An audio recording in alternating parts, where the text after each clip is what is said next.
আসসালামু আলাইকুম। গ্রামীণ ব্লক থেকে স্বাগতম সবাইকে।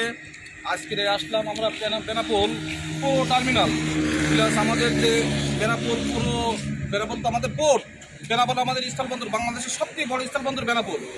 এই রোড ঘাটগুলো কন্ট্রোল রাখার জন্য এই জায়গায় একটা ওই ব্রিজ করা হয়েছে। সেই ওই ব্রিজটা আপনার চাকা যে গাড়ি সহ ওজন হবে 22 টন, 22,000 কেজি। আর 10 টাকা গাড়ি সহ ওজন হবে 25,000 কেজি, অর্থাৎ 25 টন। তা আমরা এই যে পুরো বাস টার্মিনালের সাথে এটা সংলগ্ন। তা এই জায়গাটা এত সুন্দর জায়গাটা তৈরি করা হয়েছে, দর্শনীয় জায়গা এবং দেখার জন্য খুবই ভালো। আর এখানে এখন বাজে পাঁচটা বাজে যাচ্ছে। আপনার 1 থেকে 1.5 ঘন্টা পরে এখানে জায়গা খুঁজে পাবেন না, এত পরিমাণ লোকজন আসবে। সামনে আছে আমাদের পুরো গেট, বেনাপোল আমাদের অহংকার, বেনাপোলের পুরো গেট। আর এ হচ্ছে Benapole axle load control station, যেটা অফিস করা হয়েছে।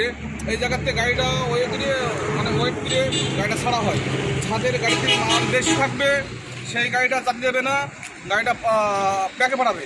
তার কারণ রোডটা যে আমাদের করা হয়েছে, এই রোডটা যাতে দ্রুত নষ্ট না হয়, আমাদের জনগণ যাতে সহজে রাস্তাটা দীর্ঘদিন যাবৎ ব্যবহার করতে পারে, সেই লক্ষ্যে রোডটা করা হয়েছে।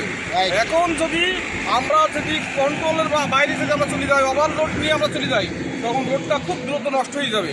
রোডটা গেবে যাবে, ফেটে যাবে, বসে যাবে, বিভিন্ন জায়গায় ভেঙে যাবে, পানি জমবে, তাতে একটা দুর্ঘটনা ঘটার সম্ভাবনা থাকে খুব বেশি।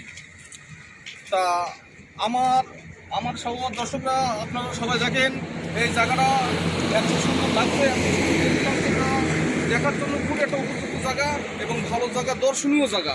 অলরেডি লোকজন আসা শুরু হয়েছে। দেখেন এই জায়গায় ছেলে মেয়ে সবাই এসে এইখানে ফাস্টফুডের দোকান চারিদিকে এসে দাঁড়াবে। এখন একটু পরে ফাস্টফুডের দোকান সব এসে দাঁড়াবে, বিভিন্ন লোকজন এসে এই জায়গা থেকে ফাস্টফুড খাবে। রাত 10টা পর্যন্ত একদম লোকজন ভরে যাবে। আমরা যে এখন কথা বলছি, এই কথা বলার জায়গাটা তখন আর থাকবে না। 1 থেকে 1.5 ঘন্টা পরে এখানে লোকজন ভরে যাবে। অলরেডি আমরা স্কেলের এই একটা এখানে অলরেডি আছে। এমনি গাড়ি গেলে ওয়েটটা মিটারে উঠে যাবে। আমরা এই স্কেলের পরে পা দিচ্ছি। তা বন্ধুরা সবাই আমাদের জন্য দোয়া করবেন। আমাদের কথাবার্তা চালচলনে যা কিছু ভুলবেন হয় আমাদের কমেন্টে জানিয়ে দেবেন। আমাদের চ্যানেলটা সাবস্ক্রাইব করবেন, লাইক করবেন এবং শেয়ার করবেন। সবাইকে স্বাগতম। সবাই ভালো থাকেন এবং দীর্ঘ আয়ু কামনা করি সবার জন্য। আপনারা আমাদের জন্য দোয়া করবেন।